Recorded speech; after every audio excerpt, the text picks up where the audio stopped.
And welcome back to ScavTalk, everyone. Today's episode, we're going to be talking about the recently published BSG Tarkov roadmap. There's no dates on the roadmap, but it gives us some insight as to what's coming in the next couple of patches. Some pretty exciting stuff. And after that, we're going to just kind of talk about some minor changes and how GigaBeef completely ruins a very great thing in the modding community within Tarkov's weapon building system. So, yeah, Giga, what do you want to start with? You want to just jump into some of the smaller changes that happened?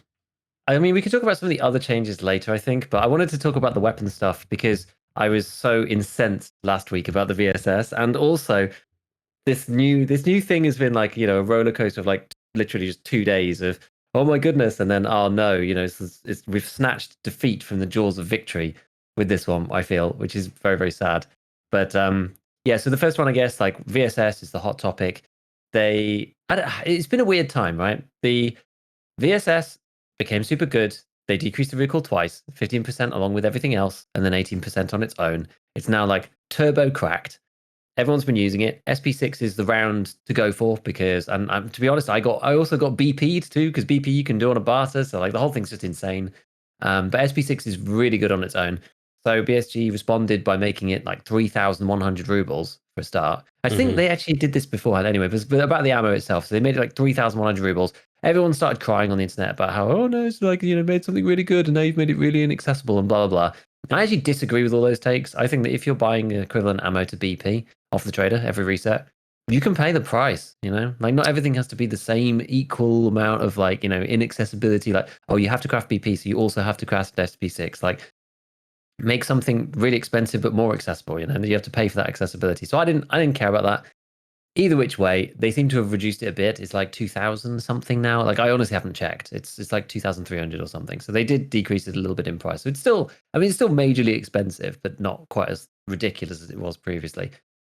As I said, I think it's fine. Honestly, I think it's fine. They also did some other like minor changes to it as well. So they changed the craft from 300 rounds to 200 rounds and made it a bit more expensive. So before you could craft it, and I think it was about 600 a round for SP6, and you could basically just sell it to mechanic and make money. Whereas now you probably can't. I actually can't remember the price that you sells back to him for. Yeah, so 644 sells back to the mechanic, and now it costs roughly 1,000 rubles to make. So you can't just like make money doing it. So that's fair enough too, I think. Yeah. And then the final thing for SP6 specifically, they increased the durability burn modifier a little bit, not by much, but by a little bit, and the heat factor by quite a lot. So you can't. It's harder to spam multiple mags now without the VSS overheating and breaking. But yeah, I don't know. That's just like the ongoing saga of the VSS and whether people will still carry on using it and stuff. I don't know. Like, before I rant on any more, have you got any thoughts about it yourself? I mean, I thought the first price iteration was pretty high, but I mean, if like you said, it's effectively BP. I mean, BP, I don't think it ever got that high. I don't think it ever passed 2,000 per round. I could be Maybe wrong. not. No. But I mean, again, if as you said, just having there's like for every person, there's probably like a price point where it's not worth. But I mean, the fact that you can just click a button and have it in your inventory is pretty insane. So Yeah. where it's at now, I think it's a bit more fair, more accessible. But Probably, yeah. The durability, I mean, well, let me say this too, is back when we did our top 10 weapons for patch 13, I think I ranked the VSS somewhere in like top 5 on my list. And that was solely because you could craft FP6 or SP6 for like, you could get 300 rounds, and as you said, it was like so cost effective. You could effectively sell it to the vendor and make money if you wanted to. So I think and that was before the VSS got any buffs. I think it even didn't receive any buffs from like that big wave of buffs they did. Maybe it did. I it's hard to remember all the. You got a horizontal bonus. Remember, because the Val didn't get touched, but the VSS got horizontal. But that was yeah. You're probably right on that because that's probably why I chose the VSS over the Val. But yeah. Anyways, prior to this recent tweak they did, I think you and I both had concerns about the VSS, so I'm glad they done something. However, I was just editing a video for Airwing on the roadmap we're gonna talk about, and then there's a segment in there about the VSS and the changes, and it was jamming after the first 30 rounder. And it was just like in the first round? The mag, sorry? No, the mag made it through in the hideout. Okay. And then he put the next thing in, shot maybe like 3 bullets, jammed, unjammed it, shot 1 bullet, jammed, unjammed it, and then it jammed again at some point. So it was just like, it looks like, I mean, that was like literally one sample size, but it looks pretty aggressive. I haven't actually seen the numbers. I just remember hearing about it. And I don't know. I don't love. But you know what? I will say this. It is interesting because it's only on that round. So, which I kind of like that aspect. Like, you can kind of like pick your poison if you want a more consistent round in terms of you being able to shoot your gun and not having overheat. I kind of like that aspect. So it could be interesting. I'm just not sure how realistic that is, because I guess your only other options would be you could craft PAB 6, which I don't know if it's worth doing stat wise, like damage and pin, but it might be worth doing solely to avoid jams. And then you could buy BP, which it's kind of hard to do, but you could do it. And then the alternative is use SP5, which I just don't think is, at this stage of the wipe, is something you want to do. So nonetheless, though, I kind of like that options where it's like you have this round that's like a good round, like it has a pro, like either it's really cheap or it's has good damage stats, but its con is that it's can overheat or mess up the gun a lot. I mean, there's kind of a lot of my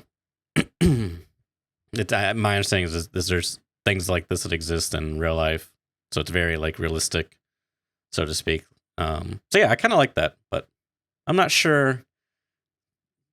Have you used the VSS after this change, or are you a VSS gamer? I haven't, to be honest. I mean, there's quite a few guns that I wouldn't mind using, but I'm trying to cycle through a few different weapons. I'm trying not to use the same stuff because I want to keep testing and keep trying out these ones that I haven't tried since the recall buffs, just to kind of see how they feel. I've recently been tinkering with both the MP5 SD and also with the MCX. Oh, and kind of just gonna see how those things pan out. So I mean, I'm not going back to it just because it's one of those things where it's like, if I could just use any gun, I'd probably just use the AK-101 just over and over and over again forevermore. If I wanted to be like my best gamer, right, in me, but like the content side of me is just like, oh, let's try this and let's try this and let's try this to try and figure out if there's something here. Is there anything new? Does it feel different? It's like SVD is also on the list because I did use that a bit and that felt kind of cool. So we'll see. The MCX is a small side note. We played with it a bit and I just like epically failed with it. It was really bad. And people going, oh, the MCX was so trash in chat. And I was like, I think there's a 80% of me problem. And this was like Thursday's stream and it just didn't go very well. Like we were fighting in chalets. It just didn't go very well in general. It was okay, but it wasn't great. And there were 2 MCX raids where I got into a fight and just died. And it was like literally it was today when I was recording some footage just in the inventory and recording something about like stats and stuff, where I realized that I had left my sensitivity 30% higher. Oh no! Because I was previously using the LSHC helmet with the Aventail. Oh no! And I just hadn't noticed, and I literally left it like 30% higher than it normally is for the whole of Thursday. Which I was like, that probably doesn't explain everything, but that definitely will throw a guy off, Yeah, no, for sure, that would definitely throw you off. So I was like, when I saw that today, I was just like, oh my God, like it's been like that since literally the whole of Thursday. I didn't even know when I changed it. I must have changed it on Tuesday and then literally only noticed today that I changed the sensitivity. Because it's like, it's subtle enough. I changed it from 0.5 to 0.65, right? So it's subtle enough that I didn't actually notice when I wasn't thinking about it.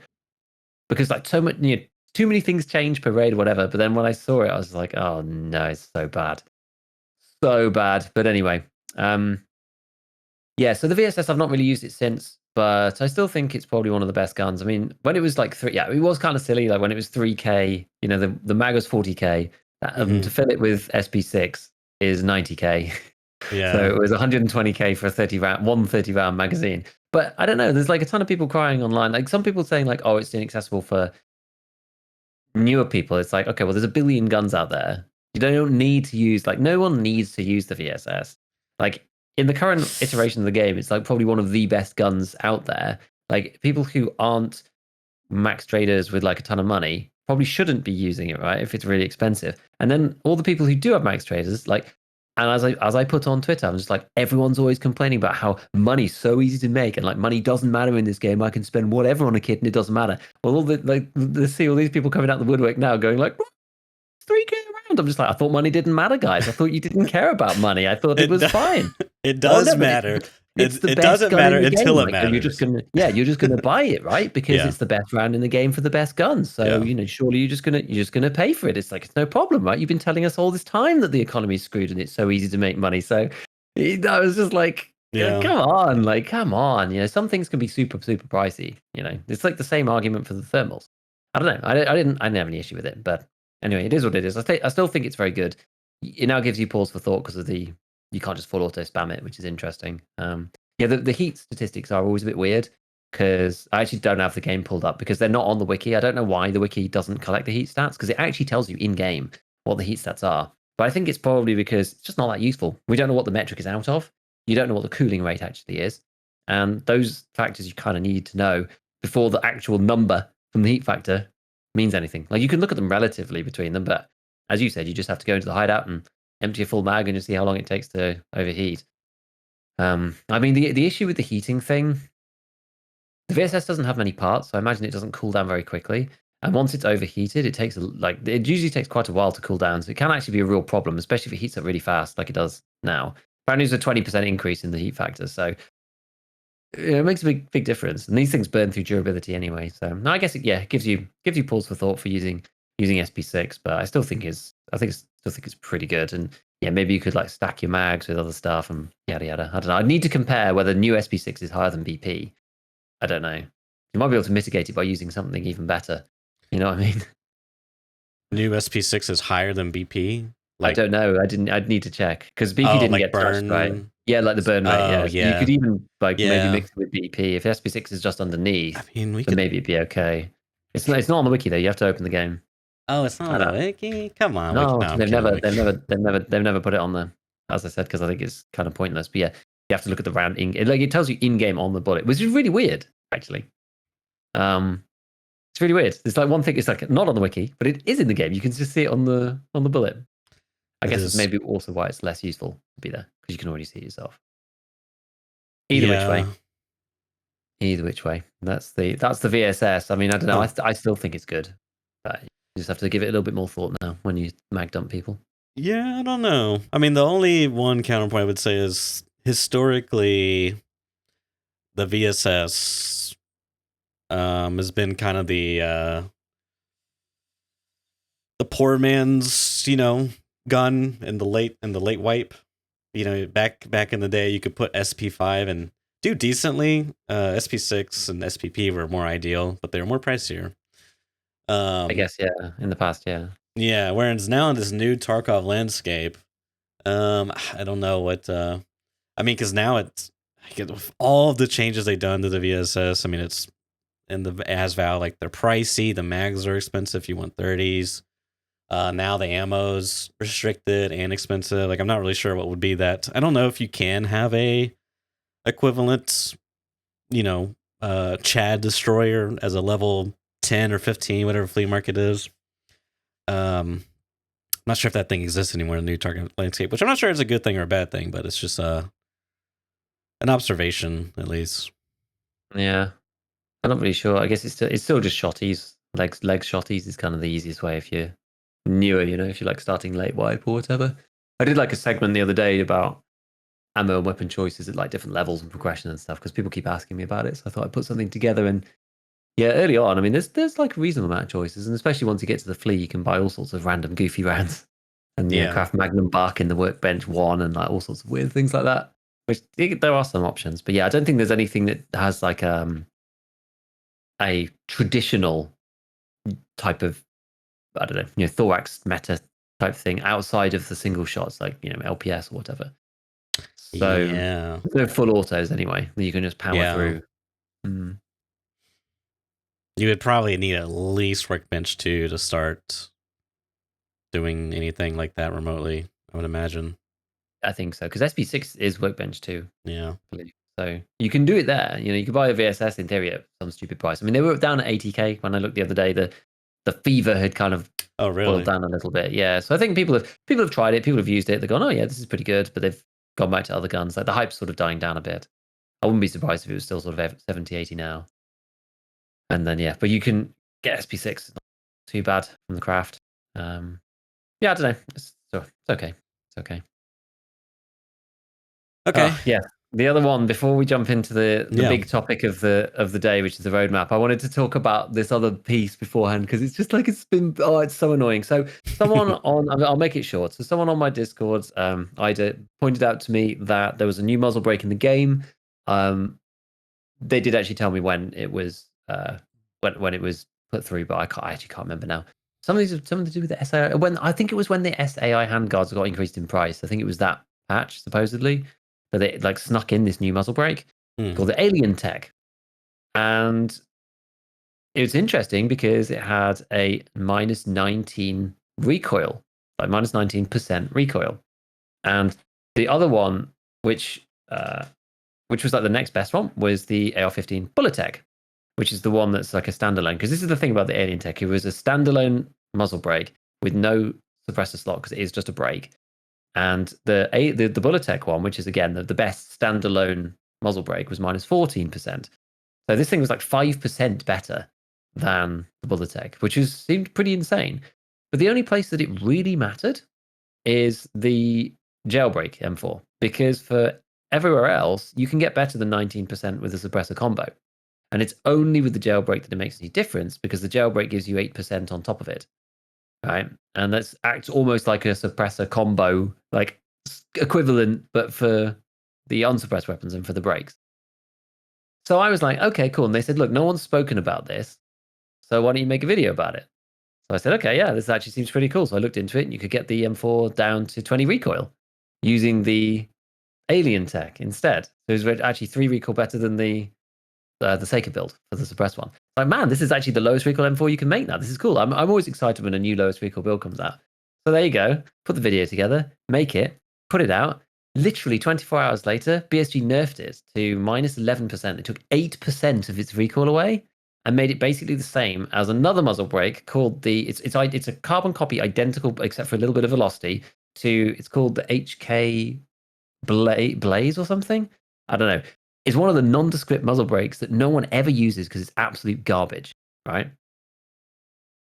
I'm incensed, honestly. I don't understand what this, like, I don't understand what the point of this was. The only thing that it mattered for was the jailbreak M4 that no one ever uses because it's gassy as hell and it's loud. It's gassy. Well, there's gas everywhere. When you fire it, it's like impossible to see if you have a low sight. You have to do stupid stuff like, put on one of the JP Enterprises with a delta point. You have to put it way high up and suffer, height over bore and like this kind of thing. And I feel personally attacked. I feel personally attacked by this. It was definitely my video that told them that this had happened. The price jumped 3 times, which I thought was quite funny. It went from like 60 to 70k to like 180k or something. I was just like, that's pretty entertaining. And then they slapped it literally one day in. And so I'm like, well, why did they even add it, right? If they want it just to be exactly the same as all the crap muzzle brakes that nobody ever uses, and no one uses the Bullet Tech anyway. And this thing's fine in raid only. And the Bullet Tech you can buy from Peacekeeper, and it's now, what was it, 3% better? Like, why couldn't they just ticked it? Like, yeah, maybe 19 was overkill, right? Maybe 5% better than the second best was overkill. Make it 1% better. Make it 2% better. Like, what's the big deal? Why did it have to get slapped into oblivion? It's just like, it's actually one of the few things that's actually it's actually annoyed me. Yeah. I was actually quite sad when I saw that it had been changed. Someone was just like, oh no, it's been nerfed. I was like, what, really? And I went to go and look. And I was like, you have to be kidding. Like, this is the most stupid nerf ever. Like, what was the point of that? Is you've nerfed something that was never going to be used. This gives you a small window of maybe a possibility of someone using it into something that's just is completely not meta at all. You got the option here to make a cool find your raid thing, and you've squandered it. You know, it sucks. I mean, my guess is it was someone's job to nerf it on the fly, and they probably didn't have all the information in front of them. They just punched in some numbers. Or maybe they had some information and they punched in some numbers based off some information. That's my best guess, because you make a very good case that this is like unwarranted nerf, like solely off the numbers and the factors. It doesn't make any sense. And I kind of like the idea that found and raid stuff is like the better stuff. I mean, we said this way back when they did the stock changes back in 12.12. They changed all the stock attachments, and the CTR. Well, I think it like basically didn't get untouched, but because of all the shifting of all the other stocks, it basically became worse than a Mo stock plus a rubber butt pad on it. So there was, and the CTR versions, there's like EOD, wait, not EOD, Edge of Darkness camouflage. There's like gray, tan, FDE, thank you, olive green, whatever. They're all found in raid only, and now it's just like it's literally taking up space in my loot pools that I'd rather be like removed from the game than be there, because it's like, okay, sure, it's great early game when you don't have some of these other options, but like just make me excited, like when you find the red tube, for it's like, oh yeah, this is like has some minor meaningful stats that probably do absolutely nothing. It's pure placebo, but it's better, it's exclusive, you feel good. Cool. I don't know. I that's my only reasonable explanation possibly I could offer as to why they did what they did. I mean, yeah. So let me ask you this too: this has been in the game for a decent amount of time? Because because you said when they added it, but what I'm assuming happens is people were more prioritized on the suppressor jailbreak combo that was broken. Yes, because that was like whatever, that was the more obvious one. That could go down to 17% or something, and it was suppressed. Like it was suppressed, but also had muzzle flash. You did have muzzle flash, but it was suppressed, so people couldn't hear you. So, that's funny. Yeah. And I'm assuming the Alien Tech was still around. It just wasn't brought to anyone's attention because there was a better option. Maybe, yeah. That'd be my guess, but people didn't even people never even look, right? So because if you aren't looking at the flea and scouring through the categories, you wouldn't bump into it, because unless you've identified it, it doesn't come up in the weapon builder. So you have to have linked search and in a specific way notice it in the list, but no one's looking at muzzle breaks because no one ever does. And notice that it can go onto the jailbreak attachment. So that's another like caveat. Yeah. So it took a bit of time for it to come out and I guess it to be flagged to me, but I didn't find it myself. I was told by someone else. So yeah, but it's not been around that long. I looked it up on Tarkov.dev. It didn't even exist in their database when I made the video. Dang. For example. And now it does. And now it sucks. Dude, I'm so sad about it. I think the problem is I've like bumped into a few of these things recently. Like before you started talking, I was thinking about the Mostock and the CTR as well. I was like, we talked about this before about how stupid it was, and about how I'm almost certain that they just looked at all the stocks, they balanced them accordingly, and forgot that the Mostock can take the butt pad on it, which ends up pushing it over the CTR, because the CTR is standalone. And the Mostock looks balanced if you ignore the fact that there's a butt pad. That's true. But then the butt pad, when you add that on, it ends up becoming best in slot for the balance of ergo and recoil. Right? It's literally only one other stock that's better, which is the PRS Gen 3. And that thing absolutely annihilates your ergo. So it's just the best stock overall. And then I was doing this, like looking at this helmet thing, right, with the Aventail, where it's like, oh, they've decreased all of the stats on the helmets and all the face shields and things. Yeah, but the Aventail is still minus 15% because you forgot about it, right? It's like an auxiliary piece. Like a lot of the auxiliary pieces still have the old terrible turn rates and things, even after the changes. It's like, and then this thing, it's just like, it's annoying. It's just like, it just sucks, man. It just sucks. They really need they need to hire someone or make a new position where it's their job maybe it's a team, it's like the balancing team, and it's their job to look at data and statistics, pick the outliers, because I personally dislike running the Mo stock and the PRS stock on all my builds. Like it's solved metas are extremely boring. They're extremely boring. I think like balance patches, things to shake up metas, are extremely healthy for live service games. So I really, I don't know. Can you just not make videos about broken stuff? Just DM me, Giga. Just DM me. Oh god, I know. Now all the comments, people just being like, "It's gone already, Sag face." It's just like I'm just like, oh man, it's so bad. Literally 20.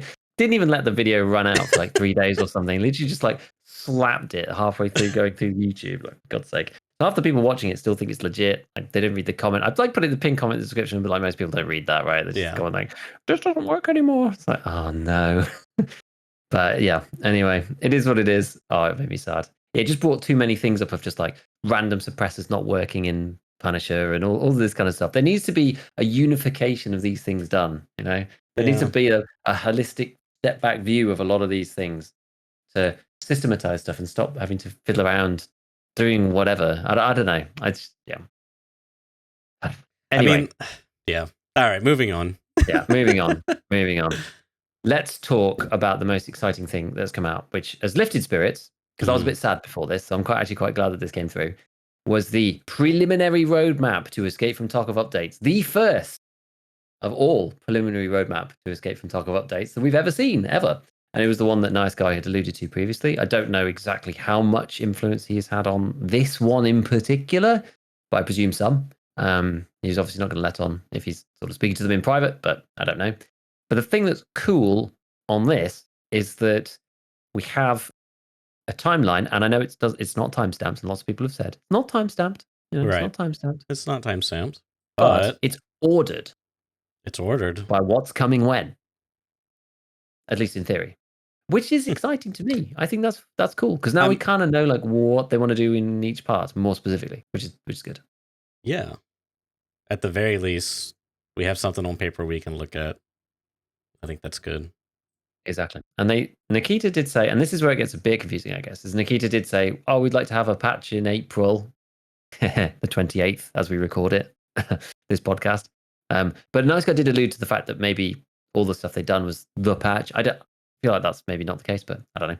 And then they wanted to do a big one in May. So whether there's one of those is one of these, I don't really know. But anyway, so the first one, 13.0.5, the technical update.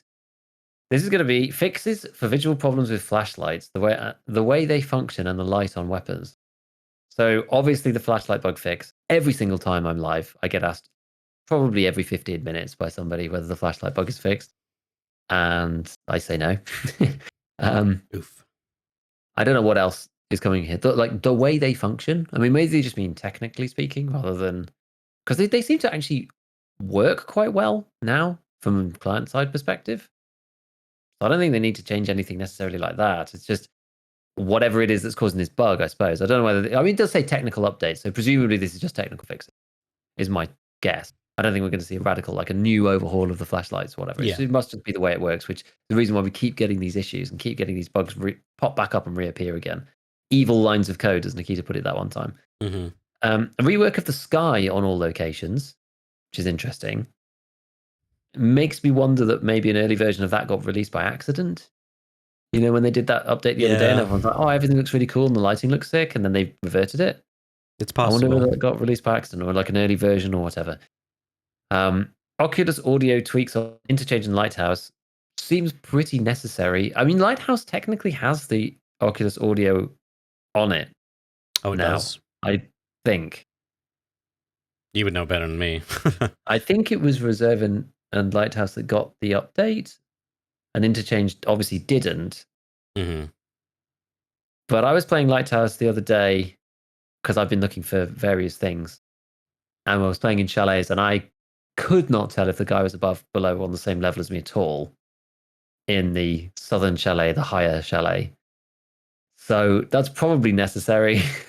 I was in the little parking garage outside, like where the 4x4 is. And I Until I did a full ego lean swing peek into the main chalet, and there's just no one there. I was like, oh. I ran back into my hole, like, okay, where is he then? Is he downstairs? Is he upstairs? Like, I don't want to just like push him in the attic because he might just be downstairs and shoot me in the ass. So it was really awkward. So hopefully they do that. Interchange obviously does need it because I think it's the last map, and he showed the technicalities of that on the last Tarkov TV with the huge mesh and all the crazy stuff that they're doing there, which is yeah, we'll see. We'll see. I mean, all they need to do is make it so that the different floors sound different. I mean, it probably ends up being more complicated than that for various reasons. But anyway, look forward to that. Now, there's a really weird line here. Changes in the headset system. I have no idea what that could even mean. Yeah, it's a bit vague and ambiguous. I mean, I don't. If it's to do with the audio and the EQ or something, then I guess we're just gonna have to wait for Veritas to put another video out, about which headset is the best. But I don't know. I don't know what else that could be. It must just be changes to the headsets balancing and stuff like that. It must be. I can't think of anything else that it could be. I honestly have no idea. I mean, yeah. Changes in the AI voice line playback system, in particular their frequency, volume, and positioning.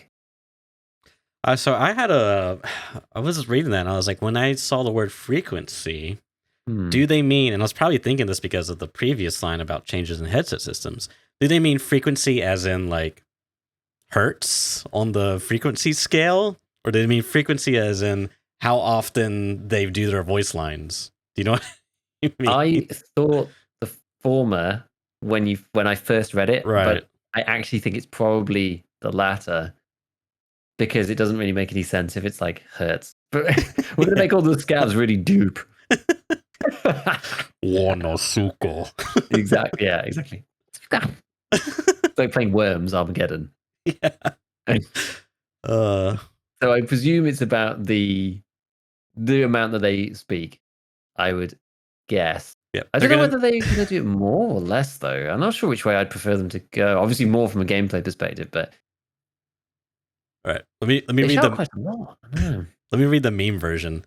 Changes in AI voice line playback system, in particular, their frequency, which will make them high pitched, the volume, which will be significantly louder, and the positioning will be in the opposite direction. That's the meme version. Yeah, exactly. Yeah, I wonder if they're gonna make them like volume. What is that? Because the like Steam Audio had that issue, which I don't think Oculus has anything remotely like that. Well, I'll let you say what you're gonna say, and then I'll say what I'm gonna say. Where the sound of the scav will come in from like super loud, like Wanosuka, and it just fade. Yeah. There isn't anything like that for voice lines as far as I'm aware. However, Oculus Audio does have, interestingly, a similar bug, which seems to only happen to certain people. I haven't seen too much about it. I think somebody put a video out about it, and I can't remember who it was. And I think it might have been Very Bad Scav, actually. And some people, including me, hearing and it's like a single footstep, like a chick or like a little nick sound. Yeah, I don't really know. It's like maybe like part of a footstep audio, or it almost sounds like a grenade pin being pulled, or like part of the key, like the key audio being turned. But it's not. I think I've experienced this as well. Yeah, and if you look in that direction, lo and behold, there they are. So you can tell where people are because of that. Again, it's a little bit interesting. It's not the same as the Steam Audio one, because that was you could hear the key turning and you look through the window and the guy's there in the customs office. Whereas this is more, you hear the sound and it's somebody walking. Yeah. It's very crazy. It's very, very crazy. So I don't know. It's an odd one, but that I don't know. It's kind of annoying that's a thing. Yeah, we thought all that stuff was fixed, and it's like maybe it's the game after all. I don't know. Yeah, man. You brought that up now because I do remember that, and it's like such a.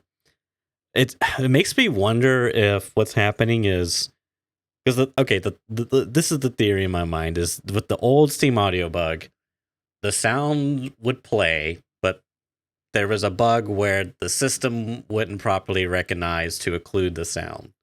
But once it caught up, it's like, oh, we need to occlude this sound because this is like through 5 different layers of wall. The occlusion kicks in, and the occlusion is much more of a curve. So it's like a smooth, occluding audio sound, and that creates that fade effect. Whereas in the Unity one, it plays a sound, and it's like, oh shit, we need to occlude this. Let's occlude it now. And Unity's a much more linear, just like cut off. So it's like only plays part of the sound. You don't get that smooth fade off.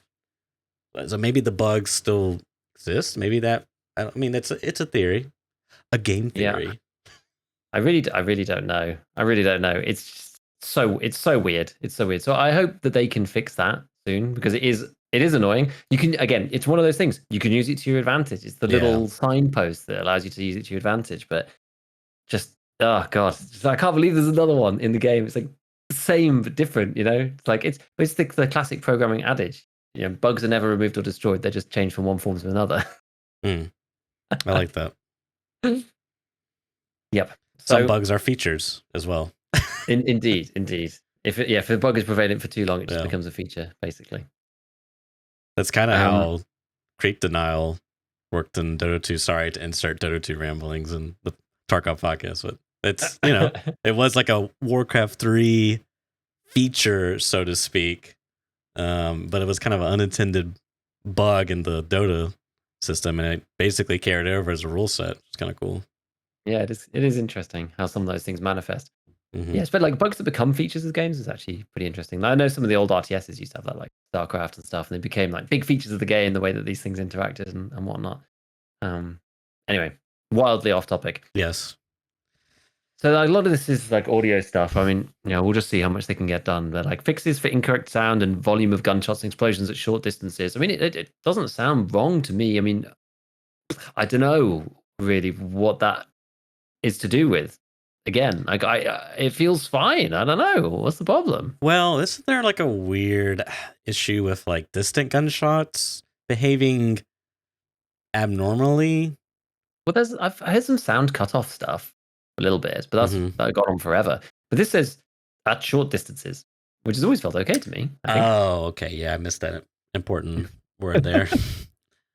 Yes, I don't know. Like guns sound pretty good to me. It's short distances. I don't know. Maybe someone will be able to explain why that's there. I don't know. But I can only speculate. And then fixes for incorrect movement of bots in the prone position. I don't know if I've ever seen a bot prone. Well, prone and move. So. The only time I've seen them screwed up was sniper scavs doing weird stuff, but I haven't seen one for a long time like that. I had one. It was on the roof of the power station, and he was basically on his back, like glitching halfway through the building, and he just one-tapped me with a mouse, and it was like the most memey thing ever. Yeah, I mean, I've seen them like prone. They're basically like standing up on their head, essentially, like they're proned so vertically that their legs are in the air, but I've never seen them like prone and move. And I don't know if that's what they like. If the incorrect movement, as in they don't. Yeah, like I've never seen a bot. It would be kind of cool to see. Like, just imagine like Killa crawling through the ball. Oh my god! Don't even think about that. Imagine him like crawling super fast. The crawl power slide with the RPK, It's like some demonic fucking Killa version, just like just crawling through the ball. It's like one of those hackers, when they're just like going around on the floor, like they almost like T-posing on the ground, like a super speed, so you can't even shoot at them. Oh god, it sounds like something out of the Nightmares, Nightmare Fuel. Damn, I want to play a Tarkov mod that's just called Cursed Tarkov, and it's just like all the cursed things you can imagine in Tarkov. Yeah, it'd be like some kind of MLG, all sorts of like horrible memes. You play one of those awful games. Oh man, there was one of those that I played. It was so funny. It absolutely cracked me up. I think it was very, very late. I was like slightly hysterical at a LAN party and played this thing. It just broke me. Just broke my mind. So that's the first one. That's going to be the technical update. Now I don't know. That just sounds pretty normal, honestly. I don't know when that's going to come. It's funny because people are talking. I say people, nice guys talking about when wipe in his videos and saying like, oh, there could be a May wipe, early wipe in May or whatever, and there could be 2 wipes in all of this stuff. We'll get to the other stuff in a minute, but I don't know. Given that we're at the end of April already, I think even he was kind of saying, well, it'll probably overrun and probably end up in June if they were planning on doing it early. I just really hope it isn't, because I'm busy at the beginning of June, so I'm talking my side on this. I Saying there's see. no way it's going to be, Yeah. no way it's going to be May, no chance, no chance. But yeah, I mean that's definitely not wipe worthy. But the next update, again, we don't have any timings on any of this stuff, but the next one is just a standalone piece. It just says transition to Unity 2021. It will allow the introduction of new technologies aimed at optimizing and updating graphics, including support for HDR, reducing memory consumption by optimizing the memory usage of locations and items. Good. As you said before, right? In the Rust community, it was a big deal. Yeah, it was a big deal. To Unity 2021. So, and these guys have hyped it up too. I mean, they hyped it up in the past, upgrading Unity to whatever the one we're on right now is. Are we on 19? I feel like we're maybe on 19 or 20. Yeah, I believe so. 19. But... I don't know. And then we don't really know what came with that. But I mean, this one should come with other cool stuff, because we've heard, I guess, from the next section. Did the game wipe last time? It did, didn't it, for the update? Or did it not? I thought it did. You mean an engine upgrade? Yeah, for Unity 2019. Okay, Did we wipe with that? I honestly It might have been the one remember. that added Lighthouse. I actually just can't remember any. I wonder if I can just find it really quickly. Unity 2019, Tarkov. While you're looking up that, let me say this about 2021. I did look up a few videos, and to get a better idea, Zach, because I know it stands for high definition render pipeline, but what exactly does that mean? Don't really know. And they got some lines in here about reducing memory consumption by optimizing memory usage of locations and items, updating graphics, blah, blah, blah. So I looked it up, and essentially, prior to, there's basically two different render options. There's it's like Unity Universal Renderer, and then there's this new HDR renderer. And essentially the universal one, or the Unity one, the standard one, is kind of like a catch-all. And it's like, if you're going to be making a game for like mobile consoles, PC, like a multi-platform game, you don't need like all these advanced graphics, then use this version because it's got a lot more compatibility, etc. Whereas the HDR, it's like, hey, if you're making like a PC game, this is like the one to go with. And part of that is because you got features like ray tracing, path tracing, which is like similar to do with like lighting and ray tracing. It just uses paths instead of rays. Tons of like graphical, technical stuff. Like I was watching, you can use something called probes, and basically when you move like a character into the shadow, it's like changes how the lighting works. Like it's a lot more. It's essentially very realistic, hyper realistic. Cool. So that could play into some of these things with like reworking sky in all locations, the lighting and interchange. So I'm actually pretty optimistic about this coming to the game. And then the bonuses, if another thing that could lead to this is maybe if they were trying to do some of the things that they're doing now in the old renderer, that was like, you can make it work, but it's not ideal. Maybe this will like remove those unideal things they've done, for lack of a better word, which may free up performance to use something that's built, more ideal for it. So I'm pretty excited to see. Like I said, and like you said, it was a big deal in the Rust community. It was a lot of hype, and so we'll see. Yeah, that's cool. It looks like it did actually. It was 12.11. It seems was the Unity 2019 patch, which was a wipe, and that was the one where they added the factory expansion into Gila. It feels like a long time ago now. Yeah, wow, that is a 12.11 feels like anything pre 12.12 feels like ancient Tarkov history. Yeah, it really does. 12.12 was a big patch too. Mm-hmm. They added Scav Karma. Yeah. The sorting table. Dude. Crazy. Anyway, so that's the big one, I guess, is the Unity 2021. And then that's going to allow all sorts of other stuff. So that seems to just be on its own. It doesn't have a patch associated with it. So I guess it's just going to be the update. I mean, whether they need to wipe or not for that, I'm not sure. Like, they might not actually need to, really, because I think it's going to be a timing thing. I mean, the one thing Nikita said was on the podcast is they wanted to do a technical patch in May. Yeah, that's right. Which should be if all things go to plan, update .13.0.5 on this roadmap, the first item says technical update, so that might be what we get, or some of those things, or maybe things get delayed. Who knows? Yeah, it wouldn't be. I don't think it would be out of the question. I mean, we could talk about it a little bit afterwards, just whatever. But I don't think it'd be out of the question that comes in May. Unity and maybe the next patch come together as a wipe in June or whatever. Right, would and be then a the wipe final in one June. comes towards maybe the end of the year or something. I don't know, but we'll see. Anyway, so the next one is another technical update, which seems to be based a lot on some Unity 2021 stuff, plus some of the things Nikita's talked about. I don't know whether those are 2021 required or not, but other things are the reworks that they've talked about rather than just fudging along doing whatever they've been doing for the whole time they made the game, but reworking some of these core components to the game from scratch. So there's the fundamental changes to the architecture of display and synchronization of players on their client and the connection to the server, which is basically desync. That's what everybody will know as desync. Gradual increase in the number of players and bots in the raid to 60, which Nikita said that they tested already and did work, according to him. Oh, this says players and bots. So that's a little bit more of an inclination. Because he said like 60 back in the day, and we were thinking, oh, does he mean like players, like real players and bots, or like is that all 60 players? I don't know how much that actually matters, but in terms of like performance, but in terms of like gameplay, that's interesting.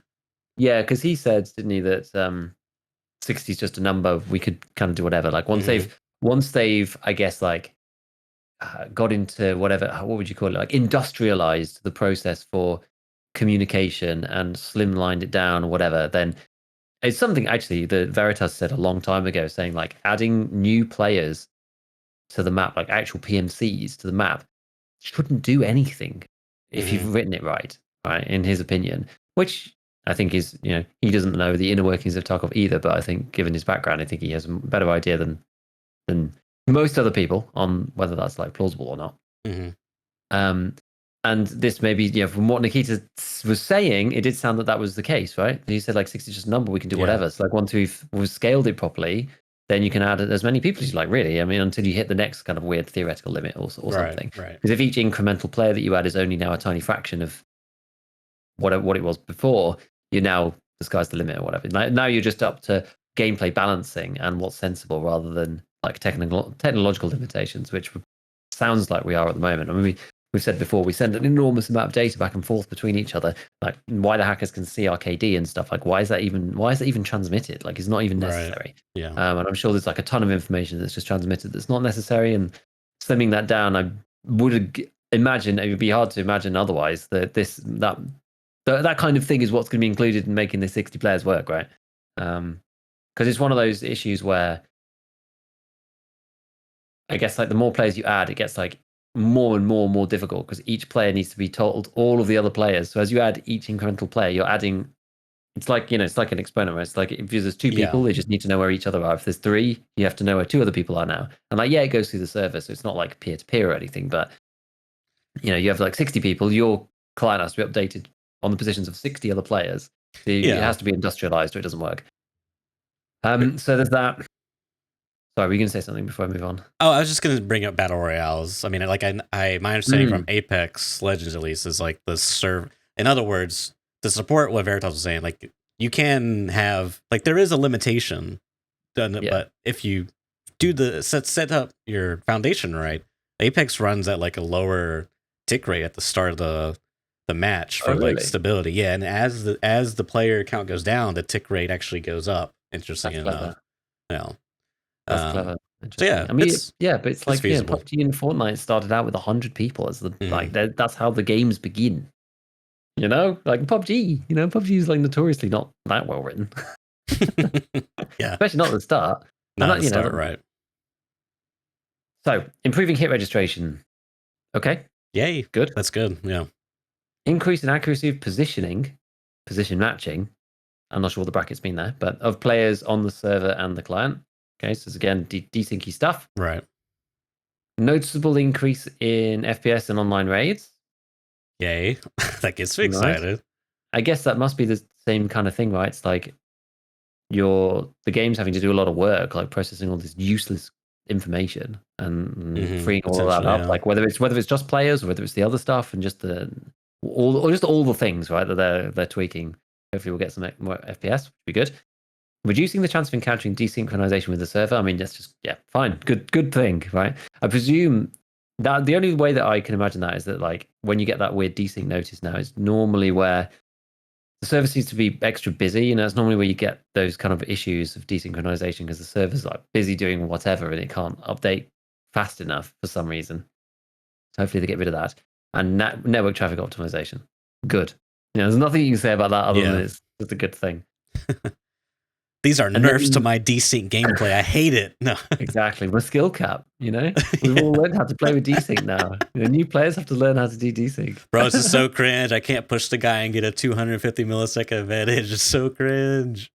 People can hold angles now. Oh. Dude, I mean, honestly, like we're being hyperbolic and a little silly, but if like this does drastically improve, like 50 milliseconds, we'll say, holding angles is going to be like extremely good, and it would drastically change gameplay, I would imagine. It'll hugely change PvP if the desync decreases, for sure. Like it's one of the only games where you can just aggressively push corners and win if you know what they are.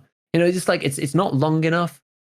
It's not long enough to push around a corner and not know someone's there, to stop, to aim, to shoot and hit them in the head, unless they're kind of slow. Like if you're playing against yourself, the angle holder will win if the pusher doesn't know they're there. Yeah. But if you know somebody's there and you know kind of where they are, you can normally win, right? Because you get to push, you get to pre-fire, you get to get that little bit of advantage. And by the time that they get to react, they're already dead on the server. So yeah, it's going to be interesting though to see how some people are going to struggle, I think, if they do put this thing through, because it's just going to be ingrained in muscle memory how to play. Exactly. To relearn how to play the whole game. Yeah. It's going to be nutty. It's going to be nuts. New culling system on the old locations. This is cool. We saw this when he was doing his cast about the culling system, which is pretty good. It was the one where he was like moving in and out on streets, out through the different like walls and windows and whatever, and like stuff was like appearing and disappearing, which is really, really neat. So if they put that on the other maps too, then I guess we're going to get like loads of extra FPS on all these other maps. We're going to run customs at 500 FPS. It's going to be, we're going to have inter-tick updates like CS. No, okay, I'm going crazy. I'm going crazy now. But no, if we can get a bit more FPS on some of these other maps too, that'd be good. It'll help people with lower end systems for sure. Like I don't really need it now anywhere other than maybe Streets and Lighthouse, I would say. But yeah, some people still struggle, and especially with scopes. If you haven't got like a if you haven't got a 5800 X3D, you know, if you're just not one of them people, it's a shame. But you know. By the way, you brought up scopes, and I have to ask: have you done any tweaks with like DLSDR, DLSS, and scope since they've done the changes and you got the new monitor? I know you talked about this a little bit, but have you experimented with any of that stuff? I'm not doing so. I have to be extra careful because I'm also tweaking my system for the fact that I'm streaming on one machine. Right. Okay. So it's a bit weird. Everything was working fine except Lighthouse and Streets, which crashed the encoder because I'm pushing so much through it. Okay. I spent a long time testing it. Lighthouse seems to be a VRAM issue, and I turned MIP streaming on, and that fixed it. Okay. I did a few things actually. I turned MIP streaming on. I turned the textures to low because actually I end up having like pushing a little bit back over to the CPU. Actually stops me from breaking my encoding. What happens is like it's complicated, but like the GPU, like when you look at, it's quite complicated now. I've like spent ages looking at all these charts. When you look at the GPU in the task manager, GPU 3D, when that gets really close to 100%, it starts causing problems in OBS, even if you have game mode off, and even if you have it running in admin mode. So before anyone tells me to do that, like I'm doing that already. And as soon as it gets to near 100%, it does start to have problems, and it has issues drawing frames. And when the frame delay, I think when it reaches 5 seconds, it gets a FFmpeg error and kicks it out. Okay. And it kicks the stream out. So you can fix it. You can just restart it. It's fine. You have to stop all encoding. So you have to like stop recording as well, and then restart all the streams, and then it'll reconnect, which is okay. But it's a pain. Yeah. And that was happening to me on Lighthouse and Street. So like I have some weird specific problems, but just part of my solution to solve this was using DLSS because it now looks really Right. good. And I use DLSS all the time now. Okay. I'm a little bit scared to use DLDSR on top Mhm. of it. If I wasn't streaming at the same time, I probably would be using the max upscaling on Mhm. DLDSR in combination with DLSS. Now, do you notice with the scopes on DLSS, are they clear? Do you get massive drops? They are clear and Okay. fixed. I get still drops, like frame drops, but it's not crazy. I'm suspicious that the way that they fixed it, because they can't, it depends on, there's so many different graphic settings, right? My suspicion is that when you scope in with DLSS on, my suspicion is that the scope renders like the normal game with the normal settings without DLSS, is my suspicion. It's how it looks to me, but I'm not 100% sure. It Say it just looks again. like so my suspicion is if you have DLSS on and you scope in, the stuff that's rendered inside the scope looks to me like your game settings without DLSS. Oh, interesting. So Okay. it looks like DLSS isn't on inside scopes. I think. Don't quote me on this because I haven't Okay. done like loads of testing, but Mhm. I was testing other things at the same time. But I sort of incidentally noticed that might be true. But it doesn't matter because it looks clear and clean and it looks nice. It's fine.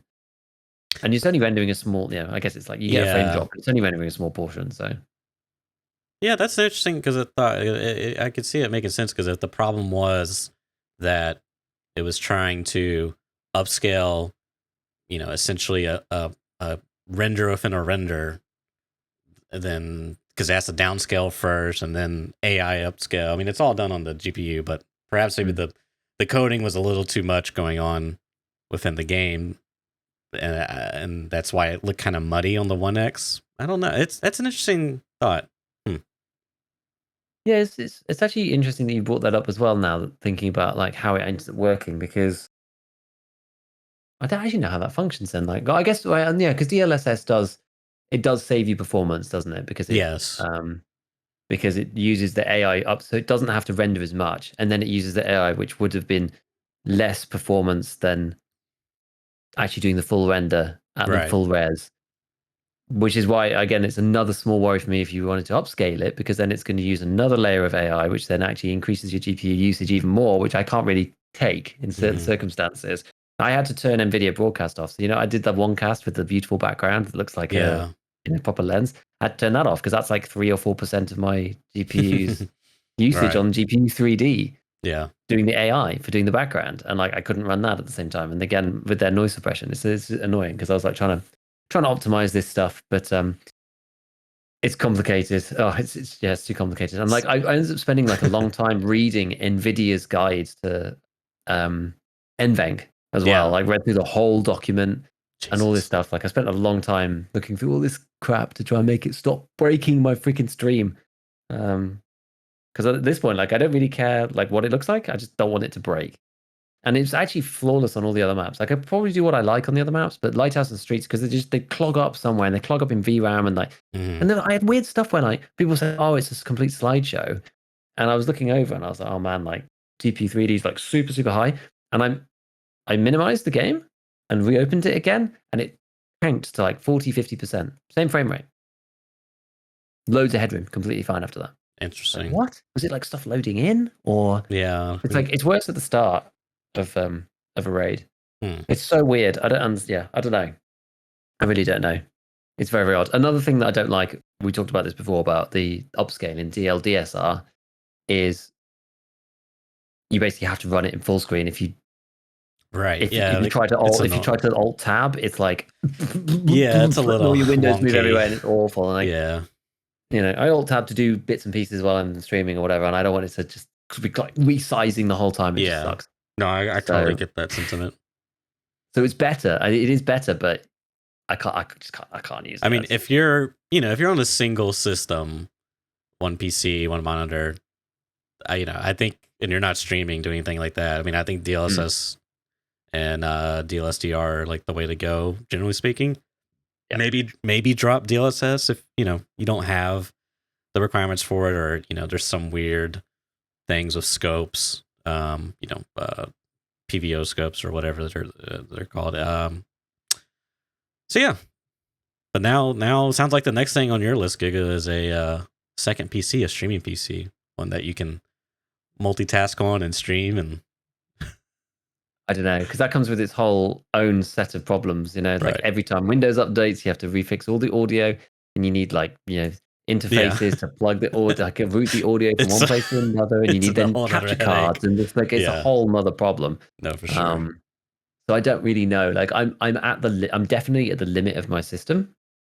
Like right now I'm streaming out, like not right now, but like when I stream normally, I'm streaming because I actually don't stream ScavTalk to YouTube, but I normally stream 1440p. Oh, that's right. You do two streams. I forgot about that. Yeah. At the same time, which is, I'm really taxing it. I'm pushing the encoder to its limit. So I've got, my encoding's normally up at 85% or something the whole time, and like the GPU's just like continuously. It's like a 1440p stream out to YouTube in 20k, a 920p stream out to Twitch in 8k, a local recording in CQP, like 24 or something. So it's 3 separate encodings happening all at the same time. Yeah. And then Tarkov and the web browser. Right. I actually changed it over to Opera GX because I have too many tabs in Chrome and it's just like it hogs too many resources, whereas Opera's like a bit lighter, and I can only have just the streaming tabs, and you can limit its CPU. You can't limit its GPU, annoyingly, but you can limit the CPU to it's like really low and like hardly, it only uses the scraps that you give it, which is interesting. But one cool thing is in that, so I've got like hardware acceleration on in Chrome, so things work normally, but I've got it off in Opera, so it actually runs on my processor, so it doesn't bottleneck so all the like browser sources and things, because I've got like some stuff going in on that side that all runs on CPU instead. So it's actually just better in general, because I found myself like in this weird GPU bottleneck situation, just being like, this is really odd, just because I'm like driving so much through it. So yeah, I mean that's kind of like where I'm at, but I don't know. I had a very quick chat with Chipperwob about it, and he was the man, the myth, the legend, who was telling us about DLSS plus DLDSR in the first place, and has an amazing video. If no one's ever seen it, go and watch his video on DLSS plus DLDSR, because it's very, very good, and he knows what he's talking about, and he's a legend at building PCs and all this kind of stuff. And he was telling me about some of the 4 series NVIDIA cards, which have dual NVENC encoders. I didn't realize this, which is actually pretty cool, because like I'm not quite there, but I'm pretty much there, right? Like any kind of increases in res, or if people move up to 4K or whatever, like if I want to do another encode for whatever reason, like I'm out of room. Like I can't do any more. Yeah. On the NVIDIA encoder. Like I'm surprised. I know this is kind of going, this is kind of going on topic, but it's related to all this stuff, I guess. I was surprised reading through the NVIDIA encoder documentation for OBS and streaming and yada yada, as to how much it can actually do. It can encode 2 4Ks at once. Wow. Which was surprising. So, I mean, I did a lot of optimization at the beginning because it wasn't working for some reason. It turned out it's because I had multipass on. OBS has got multipass mode on automatically. So I was trying to do 2 streams with multipass, and so I was going over the limit, and that's why I was getting these like encoder lags. I just couldn't do as much as I was telling it to do. But yeah, I was actually surprised it could do 2 4Ks at once. Like it's a very powerful, like the hardware encoder on the NVIDIA cards is really good.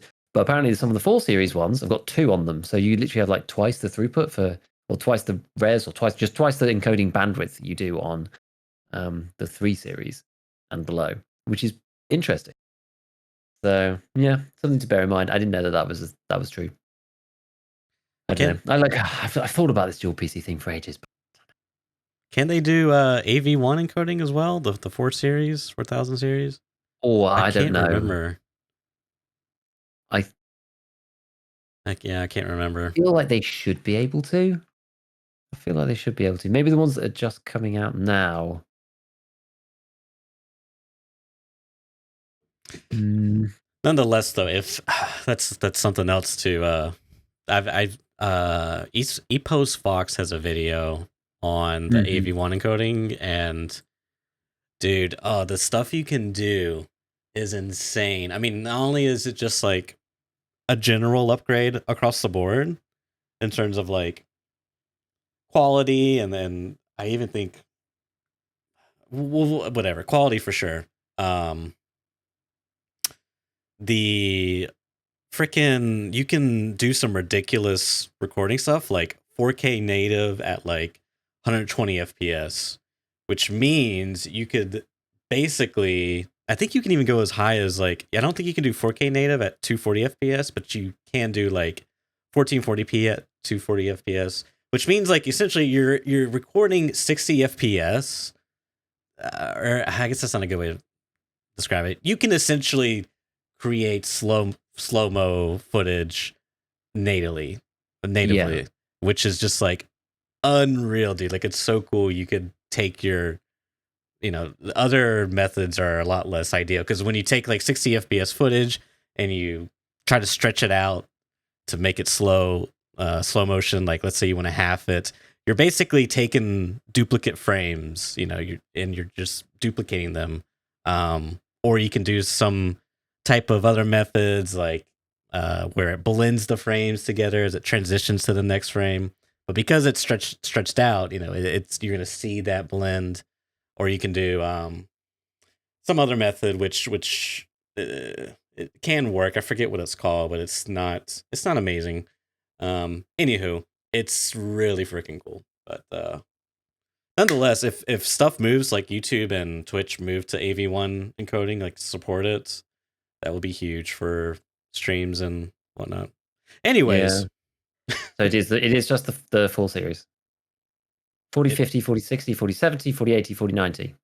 They have the AV1 encoder. They do. Okay, you can that's cool. You can decode AV1 on the 30 series, but you can't encode AV1 on the 30 series, which is cool. I know that you can do, like, YouTube actually supports HEVC, which is like a small upgrade on the existing like X264 encoding. Okay. But I've not bothered doing that. But I think YouTube is like the only platform. To be honest, I'm running it as its own thing, so I could do if I wanted to. But the thing about YouTube, right, is that like I can just throw as much bitrate as I like, because they just will take whatever. You can go up to like 50k, so it kind of seems a bit pointless.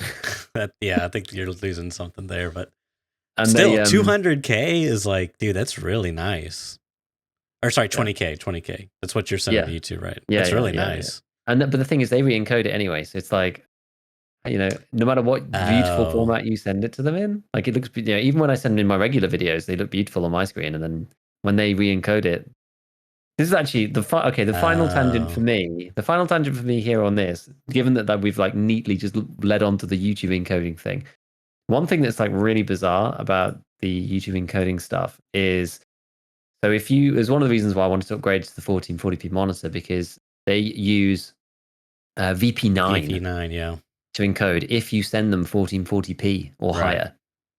Now, because I'm doing it natively, that just happens automatically now, which is useful, and that's the same for the streams too, which is good. So you get a better encoder, so you get better quality. And this is the thing that Epos Fox was actually, maybe it was him or someone else. There was another video about how even if you're in 1080, you should just upscale it to 1440p and just send it to YouTube. Really? Because you get a better encoder and you end up with better quality, even at 1080, even though it was in 1080, because you force them to use the VP9 instead. One really random downside that I found the other day was my recording broke, or I think my hard drive got full actually, because I underestimated the new size of the files with the 1440p. And I was like, well, I'll just download the VOD and it'll be fine. Can't use VP9 in Premiere Pro. So you can't, because it's like you can't edit in that really. Like you'd have to transcode the whole video into a different format. I was like, oh man, and you can't even like repackage it. It's like you literally have to transcode it. It's like, you can't use MPEG to. You can. I don't think you can remux that though.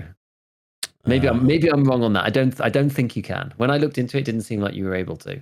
And I think you actually had to to transcode it to something else, because remuxing in like FFmpeg or OBS, you're moving it from like one wrapper to another. So it's like MP4 versus MKV versus whatever, right? Right. But it's still X264 encoded.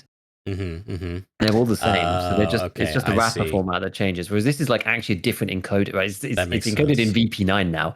So now it's just not the same. So I was like, oh god, okay, well let me just change. Oh no, crap, I can't change it. Like, let me just put it in Premiere. Okay, Premiere won't accept it either. I was like, oh, for God's sake, like I actually just can't do much with this footage. Like I have to take a little clip and then actually transcode it back to X264. Otherwise, like Premiere won't take it. So that was a really random downside. I was like, okay, well maybe I can't do this then, or whatever. All right. So we've veered wildly off the topic of the roadmap into all of these kind of things. But I think that's kind of interesting. You know, I've been on a huge push for this across the last month. It's basically been a month for me streaming on YouTube now, and I think it's pretty stable. Works most of the time after doing all the changes that I've done. So yeah, it'd be cool. If we get more FPS and more optimizations, then maybe I can tweak some of the settings back up without everything blowing up. There's like some annoying things, especially on things like streets. You know, when you finish a raid and it's like, oh yeah, it still does that, doesn't it? And yeah, and it like can kick the streams out for that too, because it like maxes out your GPU. Something weird happens, and then it says, "Oh, more than 5 seconds for the last frame," and like kicks all the streams out. And I'm just like, God's sake, like this is so frustrating. Anyway, so what are the last couple of things in here? So yeah, we had culling system on the old locations, optimizing RAM consumption, should be good, including elimination of possible memory leaks. Yeah, pretty useful. And people pretty sure that there were memory leaks on streets. They did update some of it, so it wasn't quite as bad. But I mean, when it first came out, people were having to restart the game at literally every raid, which was insane. And optimized rendering system for semi-transparent materials. I mean, this was what Nikita was talking about. Windows on streets, he said they weren't optimized really at all at the moment, or that he said windows are just a problem for any dev. And streets has a lot of windows because it's got a lot of buildings. So they're going to optimize that, which is good. So that's its whole own technical update. Now, I don't know, like, I almost feel like that could come with the transition to Unity 2021 as a wholesale block. Yeah. They are separated out on here, right? But yeah, it's almost like that Unity 2021 is sort of a milestone all of its own. Yeah. I mean, there was in one of the videos I'm watching, he was like, hey, and if you want to know how to like take your pre-existing game and upgrade it to this new system, here's Unity's documentation. I'll put a link down below. So there's like 2 separate things. Like if you just booted up the latest version of Unity, you can choose Unity's renderer, standard render, or you can choose high definition renderer. Whereas like it sounds like there's a particular process they got to go to BSG to take their pre-existing stuff to get it put into the new HDR pipeline, high definition pipeline system. So there's probably, I can kind of see why maybe they're breaking this out. It's like, okay, we're going to do the upgrade, try to get the game like a decent build, and that's going to take time of its own to get everything over. And then we'll be able to do some of these new other related, unrelated things to optimize the game. So that's cool. Yeah. I mean, from their perspective, I guess it'd be quite nice to know what broke because of Unity 2020. If you do it all together, hard to know what broke because of 2021 and what broke because of the changes they made, right? Yeah, you almost, in my mind, you want to just upgrade it and change nothing else. Right. Yeah. And wait for the floods of bug reports coming in. Fix all that stuff and then change the next thing. Otherwise, it would be really hard, right? If you like add culling, RAM optimizations, changing the render systems, fundamental changes to the architecture of server players, whatever. It's like too many things. Like you're not going to be able to figure out what's what. But yeah, what do I know? So that's going to be 13.1. Apparently, that's the 13.1 technical update. Whether that's is that wipe required? I don't know. It's hard to say. I feel like it's hard to say. I don't really know. I feel like no. Personally, I feel like no, but it's impossible to know. Patch 14 content update is the final piece in this. It is actually a completely new patch, which is or a new what would you call it? Like ticking up a different index within that. I mean, the main feature that they've got. If you ask me, this would be the patch to do a wipe. For sure, I agree. So, Streets of Tarkov expansion. Have you seen the pictures that they put out? I looked at them briefly. We can. Which is kind of cool. There's a couple of bits in there. I mean, there's not too much. Like we saw some stuff recently, but then there's like a camping shop on one of them. Another shop that looks like the interchange shop is like Papillon or something. It's like another furniture shop. The theatre, which could be the theatre that's already there. There's the sort of cinema theatre area at the moment on streets. And then a building. Now, I did watch Nice Guy's video where he was talking about that the one with the pink building basically tells us where the streets expansion is going to be, which is kind of cool and kind of interesting. Because of where it is on the map, what you can see already, the fact that there's like a sort of central, thing with like bushes in or whatever, it looks like it's going to be the end of I think it's the end of Klimov Street. I'm trying to think of like which way the map is orientated. I think because like Pinewood is in the top right, and then it's so Klimov Street is across the north of the map. The way that the map's orientated at the moment on the wiki, I believe you've got Klimov Street, which is the one with the green flare. That's across the whole north edge of the map, and you've got Pinewood on the right hand side, and I don't even know what you'd call it. I guess like the sort of post office and associated area in the top left hand side, and it kind of looks like it's going to be in that sort of area because of this sort of central barricade part. You've got the pink building, and then in the background there's this blue building which is in some of the other screenshots as well, which looks like it's going to be the school building because it's like the gym there, and it's the windows match up and stuff, which is kind of cool. So it looks like it's going to be the top left hand side of the map is going to extend out even further. That looks like what they're going to be doing for that from based on what we've seen. I mean, there's a bunch of other things like offices and whatnot, and like shops and things, so it's hard to know exactly, but it seems like it's going to be over in that area somewhere, which could be cool. I mean, I'm sort of excited for Streets to keep getting bigger and bigger. It's fun. I'm almost, I don't know, am I more excited for that than a brand new map? Like, kind of. I don't know. I quite like map updates. Map updates are sort of nice. They're not as daunting as, well, we're bringing a whole new map in. Okay, we'll have to go and, main this thing for 2 weeks to try and like figure out what's going on. Right. Like, oh, there's just like this new piece that's kind of interesting. I quite like it. Sorry. So that's the expansion that's coming up. Then they have the BTR on Streets of Tarkov. I didn't know that all this was going to come because they said about all like so many of these things before. I didn't know what was coming when, and that's why it's so good to see it here. Streets expansion, BTR on Streets of Tarkov, which may just be the taxi for the time being, but in the last podcast, Nikita said that you could do a whole podcast just talking about the BTR. Yeah. For whatever reason. The interesting thing for me, I mean, I'm going to skip right to the end for a second. It says other at the bottom. So there's other things. If things look like they're missing from the list, there's other stuff coming. With the BTR, does that mean that we're going to be able to get high explosives? Because that's sort of the game loop for the BTR, right? To have some ability to blow it up with RPGs or whatever, which maybe Lightkeeper as a trader, like who knows, but that would make sense. Not that these things often do make sense in the end, but they could well add the BTR with no way to blow it up, but it makes you wonder, speculating about what might come. And then the new boss too on Streets, which I presume is going to be the car dealership boss. I guess it must be. I would presume as well. Which is going to make it quite interesting, to say the least. Because now that we've played Streets quite a bit as a community, it's not as big as you think, right? And it's only the first iteration of it, right? They're going to do lots of updates, but with one extra expansion in one corner, as we think so far, that section of the map is quite central. And if you stick the PKM, ridiculous military fortress right in the middle there, it's just like it's right outside Check 15. There's not really many places that you can go without going past it from Concordia. Like it's very difficult to get in and out of Concordia without going past it in some way. Yeah. And there's military outposts at the bottom side. If you go along the main road, not the main roads, but the kind of the road towards the extract, like the sort of back street bit, like there's military outposts and stuff there around the car dealership. So I mean, I'm not sure exactly how far out it's going to reach, but I don't know. It's very central. It looks over lots of places.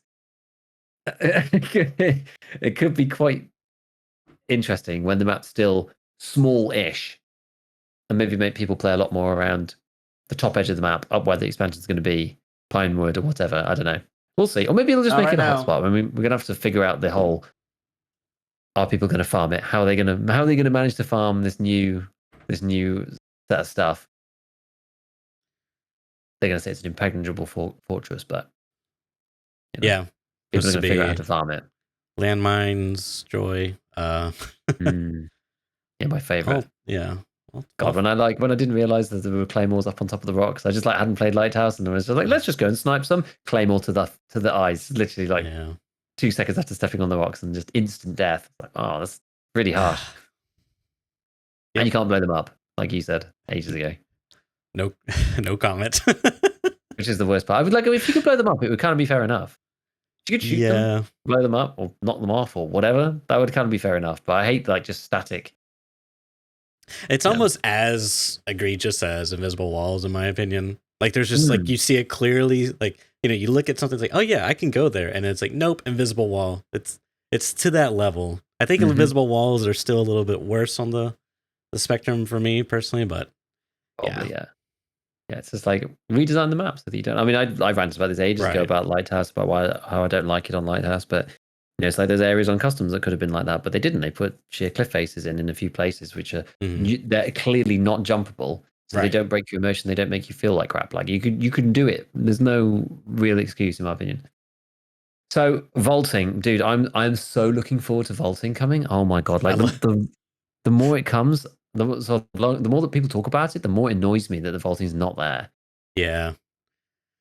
I love how it just says vaulting. Like it's just it's its own. It just needs one word. That's all it needs. It is all it needs. And I think it's partly because I've been playing Lighthouse so much and like going around the rock areas. And honestly, it's so painful in some places. Like you try to run and there's a little tiny stone and you can't move, and then you have to jump over a thing, and then you've got no stamina, and it's just like, oh god, it's so bad. And then you finally manage to jump up one of the parts that you thought was impassable, and you go and just like slide up like in a magic carpet style. It's just so weird.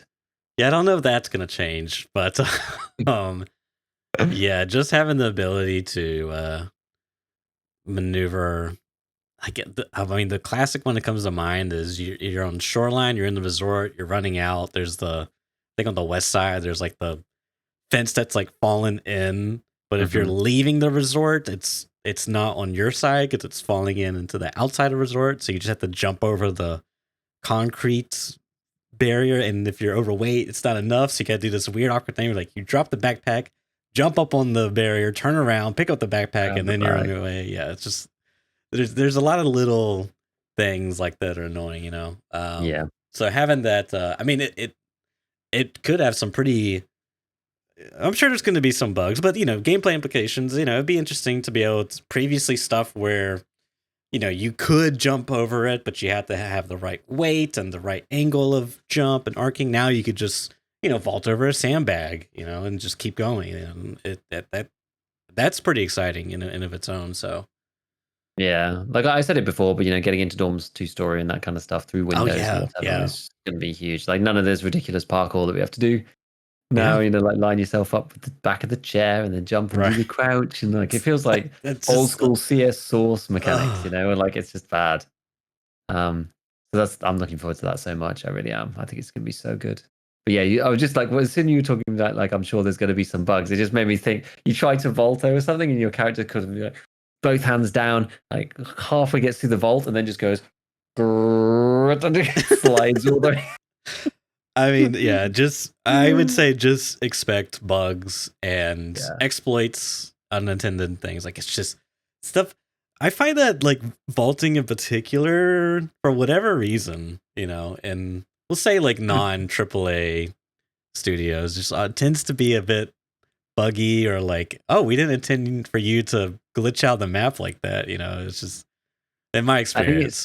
It's one of those things that has infinite possibilities. There's like infinite angles you could approach, like, and especially in a game like Tarkov, because the maps are so intricate and so complicated. I feel like it might actually intensify, make it even more difficult to iron out all these particular cases where it's problem, but no, we'll see. I'm looking forward to that. Then the armor plates for the body armor and rework of hitboxes, which is going to be good. Well, we've talked about that a lot before, and it's going to be interesting to see. Like, I think the thing for me now is like economically how that's going to work, like which rigs and armors are going to be part of that and which aren't, which are going to be standalone and which are going to have plates in, like where the plates come at what trader level, like how many are there, can you do, is there one for ceramic, one for steel, one for ultra high molecular, yada yada yada, and which is going to be compatible with what? Like, that's going to change a lot, and that's the interesting part for me, really. And then like how big the hitboxes are is now. Can you just now run a KS-23 and just spray at people and they just die? Because that's going to take some balancing. Yeah, for sure. And also, people just like we've spoken about this lots, but now you can just if you can just spray at people with 45 rip.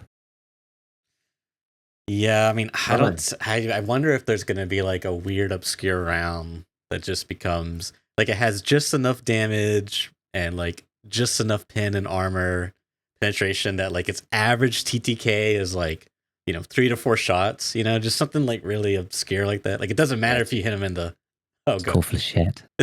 Oh yeah, Flechette. Oh my god, you're so right. Yeah, Flechette is gonna be gonna dominate even more than it does now. Yeah. You sneak, 2 of those. You sneak 3 of those pellets or 3 of those darts around the armor. The blunt damage will take care of the rest. Yeah, that's. Well, I know when I'm running on that patch day. That's the first thing I'm gonna use. Honestly, all the shotguns are going to be nuts. You're going to be able to, like, even 7mm is going to be crazy. Probably, unless we're over anticipating things and the hitbox zone isn't that detailed. Maybe it's like a maybe just like your armpits are just exposed and everything else is like full. I don't know. We'll see. Yeah, exactly. Maybe it's quite a slim. Maybe the side hitbox is quite slim versus the front hitbox. I don't know, because they could make it.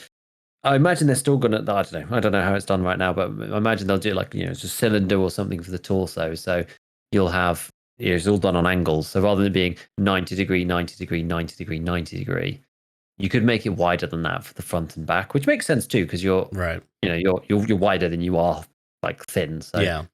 You can have your cylindrical processor saving hitbox, but then you can fix it by having a wider angle at the front and the back. So then it's not quite as bad. And that would then minimize the amount of you end up in the same situation as the head hitbox, where you can hit ears from the front because it's a sphere and you can see that hitbox because it's like on the outer edge. Yeah. You can minimize that by making the angle a bit wider, but we're gonna have to see how that pans out. But yeah, I mean, I guess from front, it might not be any different. I am hoping, and I do hope that this happens. I hope that if you have front, back, and the 2 sides, I hope that seamlessly links up and there aren't any like dead spots, if you know what I mean. Right. That's a gap. That's kind of my worry, thinking about it, like if your upper torso, your almost like your shoulders and your collarbone area is like not protected, because I don't think it would be. Maybe some plate armor of some sort. I don't know, but I would say most armors. Whatever, it doesn't matter. Point is, you could end up in a situation where, maybe only like 50%, 60% of your total torso is actually protected, which, as we said, kind of devalues armor, makes armor feel not that great. You probably would be. We'll have to see. It could be interesting. There might be a meta where running like P.A.K.As is now P.A.K.As and like putting some cheap plate in there just as like to have something, but it's very like cost effective. Yeah, exactly. And it'll be interesting to see just how it works, whether it is even a possibility now to have, some kind of aramid armor as a layer, because like some of the rigs, IRL, they're like fabric and then it's like fabric bulletproof, and then you have steel plates inside. So it could be, class 2 with a class 4 plate in, or class 2 with a class 5 plate in. It's going to be interesting to see. So maybe you have like class 2 everywhere, and then only 5 in certain spots. Yeah, I don't know, and we're going to have to see, because then that would stop you getting shotgunned. Because I think that's the biggest issue. I think that's the one I'm worried about the most, is just getting shotgunned. But there is other things that are problematic. Getting shot. Okay, let's put it this way: getting shot with stuff under 10 pen that has extreme damage. That's a blanket statement for all the rips of the world, the Lugers, I think Luger has less than 10. All the shotguns, anything that's just got like stupid damage, R37F P90 Burt cannons. It makes me wonder too, Tagilla, when you go to fight him and he's got his rig on, because it's like you can see it. It just looks like a little metal chest plate, and then there's like chains attached to it that's like holding it, and there's probably like a back plate. But like that map historically is the PvP close encounters map, so shotguns, SMGs. So is he just gonna be like a pushover, like you just spray at him in his general direction, he falls over? Is the armor going to even be? He's got 2,000 HP, so it's fine. They balance it by making him have 10k HP. He's like some kind of ridiculous boss from like a WoW raid or something where you have 5 people have to all shooting him simultaneously to take him down. It makes me wonder if you would want to do like a second torso hitbox, like your core torso, like maybe like a a general one. Yeah, and then heart and lungs hitbox. Yeah, basically, right? Like vital organs hitbox, and it's like it's like ultra critical damage, or maybe it has its own HP threshold. I don't know. It's just something you can now stitch up your main torso, but not your core torso. Man. Oh boy. Okay, so we'll see on that one. Yeah. Kit presets. Useful, probably good. Yeah, I mean, I would say. I mean, dude, think about the times you're doing a quest, whatever, and it's like you got to run the same X and Y and Z, and it's like, okay, I died, I got to buy all these things again. It's kind of annoying. So yeah, for like stuff like that, I think it's really good. Yeah, I mean, I'm hoping that you'll be able to use it for doing like partial stuff. So you could be like, oh, here's my base setup. You have one for customs, one for one for each map too. So you could be like, oh, here's my med setup. So just like buys like my car kit and the 2 things. Yeah. And like puts a propitol in your rig and takes 1 grenade and yada yada, like all that kind of stuff, and like sets up your secure container. Like even without any guns or anything. Hopefully that you can do that. I mean, interestingly enough, the cycle, they have a preset system, and you can do like, have like template presets, like it doesn't have a gun, so then you could just pick a gun manually and modify it. So hopefully you could do that. If not, you could probably circumvent it by having like a TAWS and a PACA in the slots. I'm sure there's some janky workaround. Yeah, that's true. Yeah, that's true. So yeah, that'd be cool. I think some people use it more than others, but I think over time we'll figure out the most optimal way to use it to load into raid quicker. And if we can load into raid faster, then that's going to be a big positive. I was almost thinking about this the other day.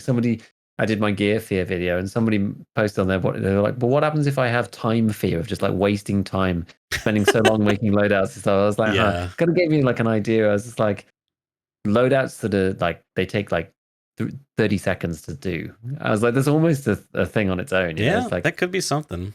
If you're lazy, you just do this, buy a delta point, and then press load. Yeah, that kind of thing. I was like, I wonder. There are some guns like that. Anyway, so that's kit presets. Yes, weapon animations when interacting with the cover. I mean, I'm assuming that's the leaning animations they showed off, right? That's got to be what that is. Surely it's not. It's not something mantling. It's not mantling onto cover. Oh man, dude, don't even get my hopes up. No, I don't think so. I don't think so. Well, I thought I did see something. I might be jumping ahead, but you could like bipods were like a thing. Maybe I'm making something up, but I thought I saw something like that. Maybe. I think he did say. Oh no, it says it later. Okay.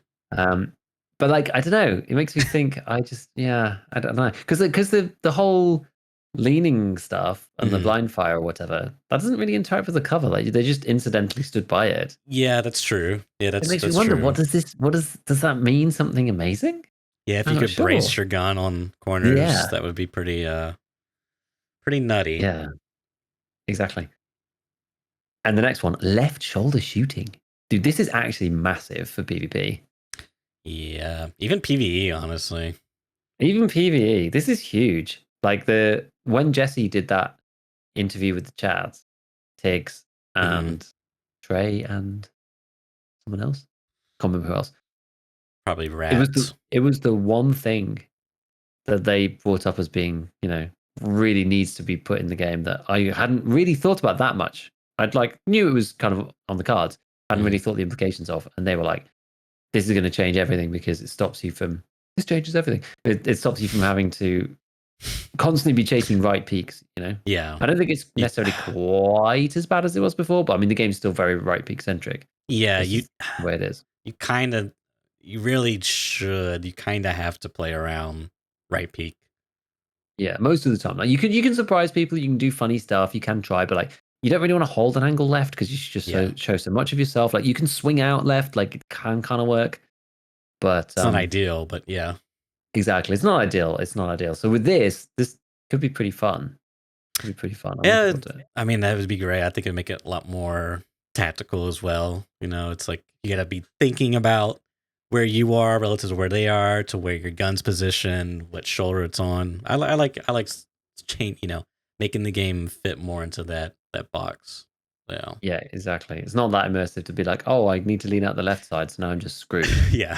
You know, there's so I'm in a bad position because this position's the left angle. I guess I should never be in this room ever. You know, it just feels really bad. It makes big difference in certain specific situations. I was thinking about it today for Factory because I haven't done something on Factory for a while, and I was mulling it over, putting something together at some point in the future. Like not right away, but it's sort of on the back burner for me. But I was reviewing some clips and just reminding myself about how whenever I come up like the vending machine stairs in Factory, and I'm just like, I tend to sort of go up the vending stairs, I like look into bathrooms, look up the top, look in the sky bridge, and then I'm like, do I want to push the corridor? Like, not really. Like, you have to either like run across and then right peek the corridor, but like you're right up to the door and there's no room. So if you've got a remotely long gun at all, it like pushes up into the door frame. Whereas the other way, where you've got space, you have to left peek round the corner, and it's like a death corridor, right? Because people can right lean peek over the box where there's a super cover. So I always double back round through the bathrooms, and then I fight people up the stairs. It's normally the way I do it. And I know it's a left peek out of the door, but you have a bit more room, and there's stairways and stuff. It all gets really chaotic and it's a bit confusing. It's not just like a straight left peek versus like a covered right peek, which is what the actual office corridor is like, which I just hate that. I just hate it. I'd rather take my chances fighting someone in the stairwell. And it was made me think about that. So I'm just like, oh, if you could like left peek that corner, like, oh man, that'd be cool. Yeah. I mean, as you were describing that scenario where you come with the vending machine stairs, I was just thinking, not like 9 times out of 10, 99 times out of 100, I always just sprint across, free look, and then try to get like the pixel perfect position in the doorway where you can lean out and your gun's just barely out there. But if you do it wrong, then you lost. He wins, but that's literally, it's so static. You have to play around the fact that you're coming out from the left side. You need to go into a right side position. So yeah, that would be huge, man. Yeah, it's going to change. It's going to change a lot of those kind of like set situations. Yeah. Which is quite cool. Like, yeah, it'll be useful in like more freeform type fights out in like woods and stuff like that. That'll be cool. But like a lot of these like indoor PvP heavy like set bits, like in resort or in dorms or in factory or in labs, a lot of those might change.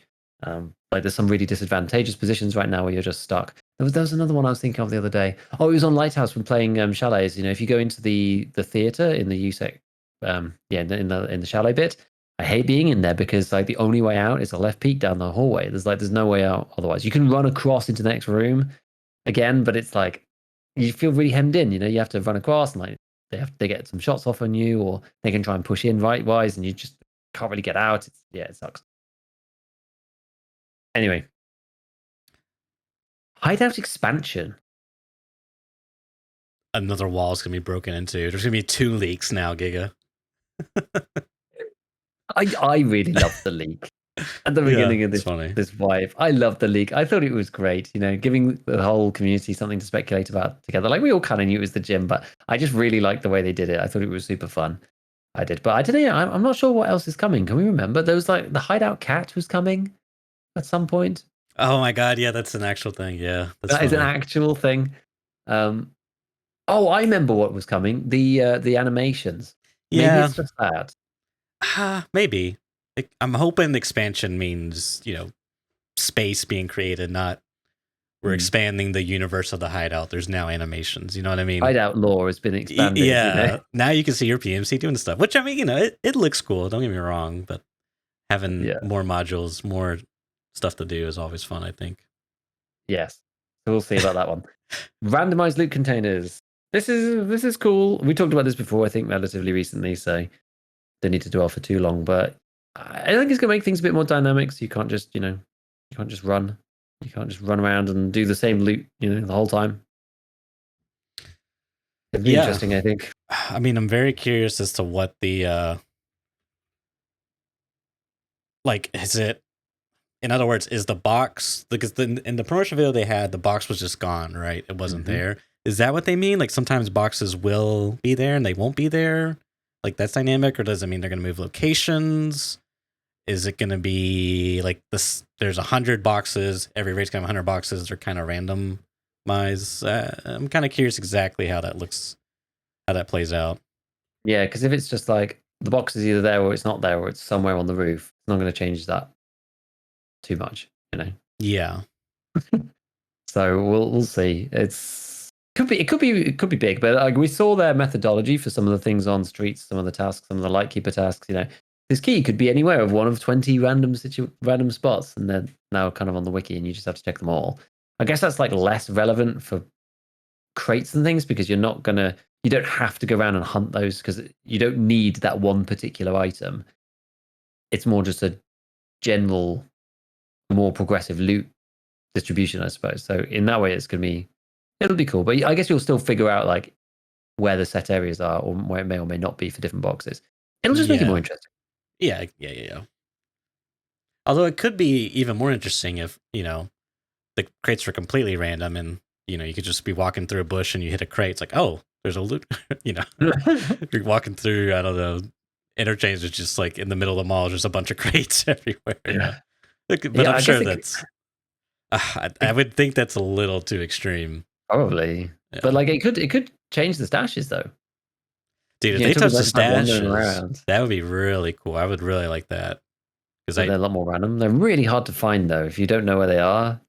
Yeah, but I mean, it makes them more appealing. I don't know. You could potentially do some cool stuff there because remember when we talked about like, in like an open world Tarkov, you could like place stashes down manually and then come back later and fetch your loot. Like you could put some, if they were like less consistent, because stash running's a thing, it's pretty much always been a thing.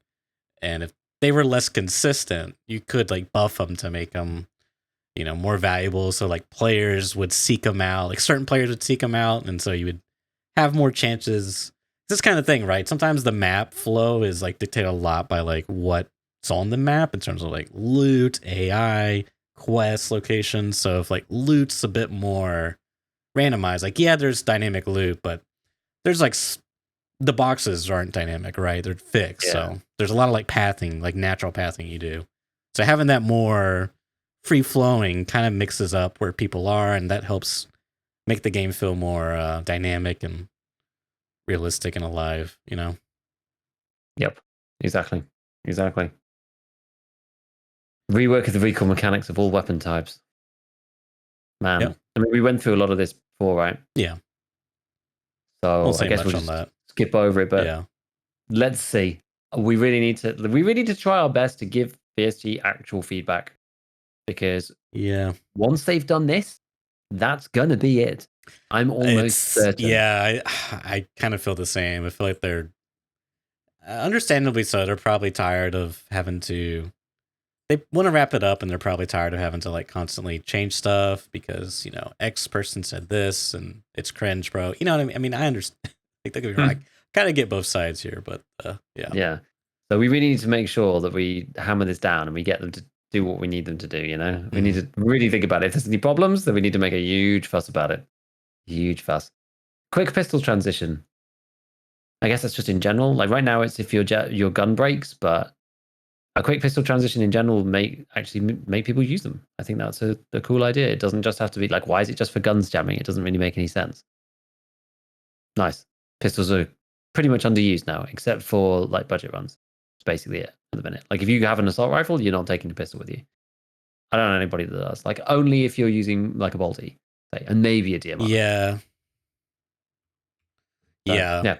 Definitely. Yeah. I kind of hate how pistols are not really a thing, in my opinion. Besides those niche cases. So yeah, I like that. Yeah. Suppressor durability, sound variations, and subsonic ammo. This is cool. He did talk about this before. We've talked about this before. It does make sense. Have suppressors have their own special durability. Probably the most, I guess that maybe barrels, I would guess, are probably the two things that make the most sense to have for this. But adding suppressors is good. I never really liked that suppressors decrease the durability, but they decrease durability of the actual gun, and then you just change the suppressor. Sorry, just change the base of the gun, and then it's all fine again. It never made sense.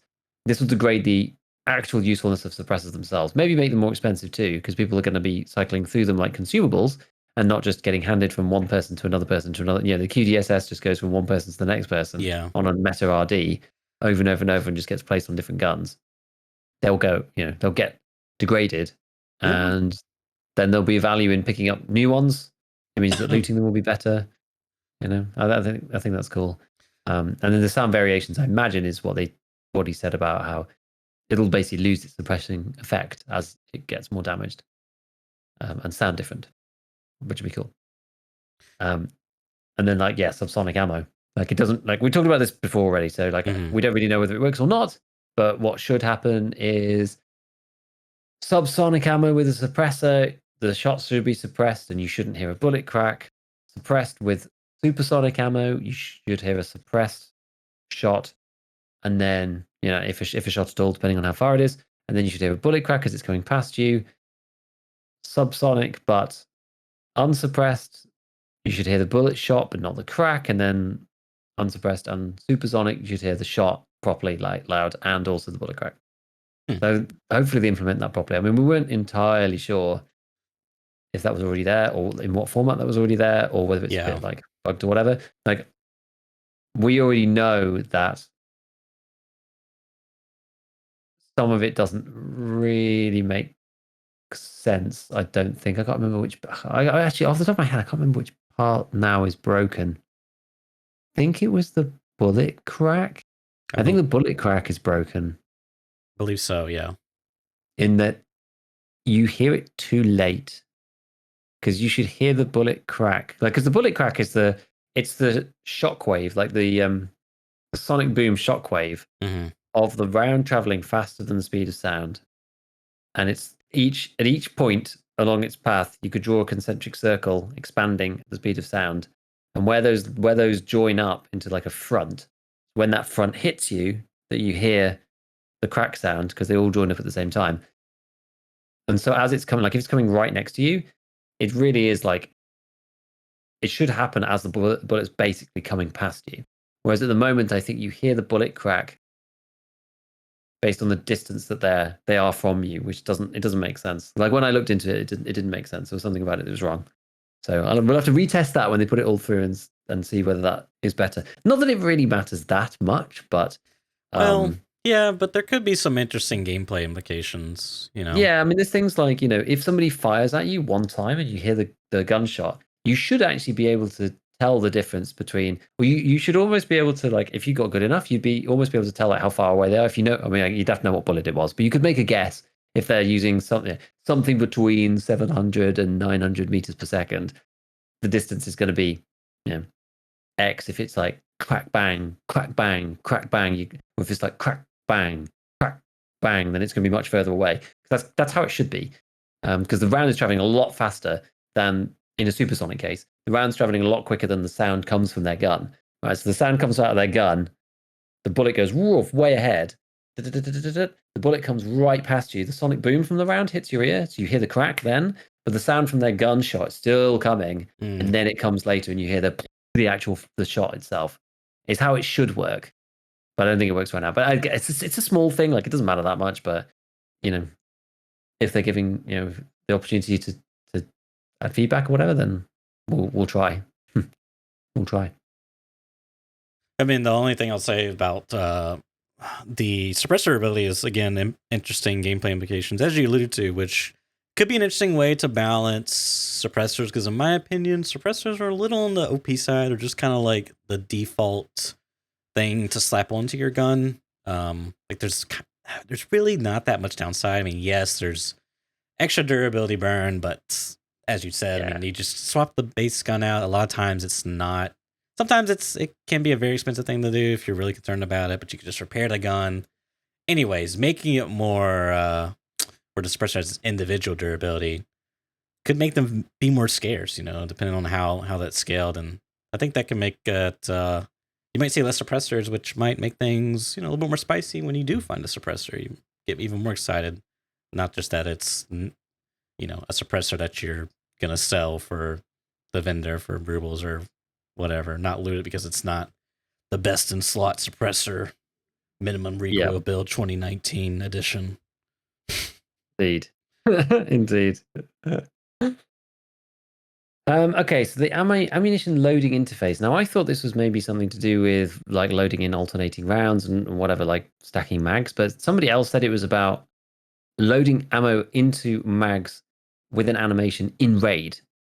Okay. Which actually sounds more plausible, but I'm not sure. Yeah, it could be either or. It's hard to say. Interface sounds like the functionality to load ammo. Yeah, I mean, when I hear the word interface, I think UI. So same, exactly. But if it's an I mean, yeah, I feel like I'm leaning more onto the sides of like UI, like stash stuff. You can there's an interface to like loading different types of rounds, or maybe you can like it visually represents the mag and then each round in there, and you could cycle them or whatever. Do some stuff, but it could be animation related. Either way, honestly, I'll take it. Hey, that's cool. Yes, exactly. That'd be cool. I think it'd be nice to have an ammo loading animation. It'd be neat. Yeah, and like sight brightness adjustments. The next one too. This is not that big a deal most of the time. It matters for like night vision and stuff like that. Yeah, night vision, interchange. Yeah, it's like a few niche cases. We'll see, but it's cool to have that option at least. Yeah. And then we've got the actual user interface rework, which I'm excited about. It's going to be far less clicks, hopefully, and it'll speed up stuff. Like just seeing how fast it is to use the flea market after they remove one click. And it feels like a world of difference, It's like, oh my God, I can't wait for this thing to come. We're going to have to rebuild our muscle memory up, but if it's done well, then it should be awesome based on the snapshot that we kind of saw from Nikita, which is cool. The ever-present quest rebalance. Exactly what this means. I mean, it's impossible to know, right? Yep. It's impossible to know. How much are they going to shake up this thing? We'll see. We will see. Rebalance of levels, skills, and mastering. This is good. Skills in particular, and like mastery, that's needed some love for a long time. Some of the skills are so busted, sniper skill. Some of the mastery stuff is just so stupid and doesn't mean anything. They have the opportunity to do some really cool things there. So yeah, it's needed a rework, honestly. Well, yeah, I'm kind of worried rebalance means rebalance, and rebalance doesn't mean rework. Because I would like to see a rework, like a fundamental philosophical change in approaching these different ideas. But it's probably just going to be XP changes requirements. Like, oh, I only need to load the Mosin 500 times instead of 5,000 times. Is my guess. We'll see. Oh God, we'll see. And then bipods. Stabilizing firearms with cover. Oh, okay. I actually didn't read the end bit of that. So yeah, maybe that is the thing then. So weapon animations when interacting with cover may well link to bipods and stabilizing firearms with cover specifically. Like this all sounds kind of like it's almost like the vaulting system, like you already need to register all the surfaces the way you could leap over. And it's sort of the same thing as like, okay, these places you could also rest your gun. I'm sure these things are interrelated. They must be. They're almost the same work, kind of. But yeah, I actually didn't realize it's like bipods, yes, but I didn't realize we were going to be able to stabilize guns with cover. This is actually pretty cool. Yeah. It allows you to take more tactical positions. Yeah. Rat people out in horrible camping spots, but I could see it working similar to like the stance system, where if you're crouching, it's like a 30% reduction, and if you're prone, it's like a 60% reduction. Yeah, so maybe you could prone bipod is like a total of 80% recoil reduction. Yeah, I could see some pretty cool stuff coming out. Allows you to laser the PKM, dude. Sounds like fun. Oops, gosh. Goodness me. Hold on. 1 second. Yep. That's like a buff to my Scar L thermal build with a 100 round mag. That's all I want to do is just laser people from miles away. What we got next? Choosing which body part to heal via hotkey. Okay. I don't really know what that is like. Why does that matter? Which is this one? Choosing which body part to heal via hotkey. Dude, this is huge. That was the wife. I'm gonna have to finish up, super quick. We'll just whiz through the last things of these. Okay. I gotta go. But for me, that means that you're gonna be able to use a hotkey to heal your thorax. This is massive. Okay. Yeah. It's not just gonna heal that like your arm is 1 health and your thorax is 60 out of 85. You're gonna be able to heal the thorax and ignore the arm. I think it's big. I'm guessing it's just one hotkey and you get to choose which particular part. I don't really know. I'm not sure. You might be able to heal. You might be able to choose any hotkey to heal any part. I would have thought, like left arm, right arm, thorax, stomach, leg, head. A lot of hotkeys. I mean, it's up to you. I think you'd have to bind them. Yeah. But that was my interpretation. Even if it's just one body part, everyone's going to pick thorax. Helmet flashlight. I guess they're trying to expand that or get it to work better. It's a little awkward. Right? It's a little awkward to get to work. Yeah. And it like moves around too much. Yeah. So meds and food consumption upon double click. Okay, that's nice. And some new guns, AK-12, PKM, RPD, SVD-40, blah, blah, blah, SCAR. I think we talked about all of those before. Yeah. Actually. So, and then other. So hopefully Lightkeeper becomes an actual trader. Yeah. I would love that to be the case. I'd love that to be the case. So yeah, I don't know. I mean, this is clearly a wipe. Whether it's going to be like, it's not going to be in this. It's not going to be this summer. I just can't imagine how they can get all this stuff in before then. Doesn't seem to make sense. Yeah. But then, like, are they going to like wait for the technical update in the summer? I don't know. I think that's the only question that's really, It could be like an October or September wipe. Oh. Like we don't get 2 wipes. Essentially, we get like a really long 9 months of this current wipe. So we got like another 4 months to go. It could be. Maybe. It could be. I don't know. We're gonna have to wait and see. I think anybody calling for a May wipe is. I just feel like it's just too early. I don't think we haven't even seen the first technical update come for this yet. Yeah. So I can't imagine it. But yeah, maybe I'll be wrong. I don't know. And I also would like to go away on my holiday in the beginning of June without a wipe, please. Nikita, if you're listening, don't wipe in the end of May. That would suck. All right. Well, I think that's going to wrap it up for today's episode. As always, thanks everyone for tuning in, listening. And with that, we'll see you all next week. Catch you later.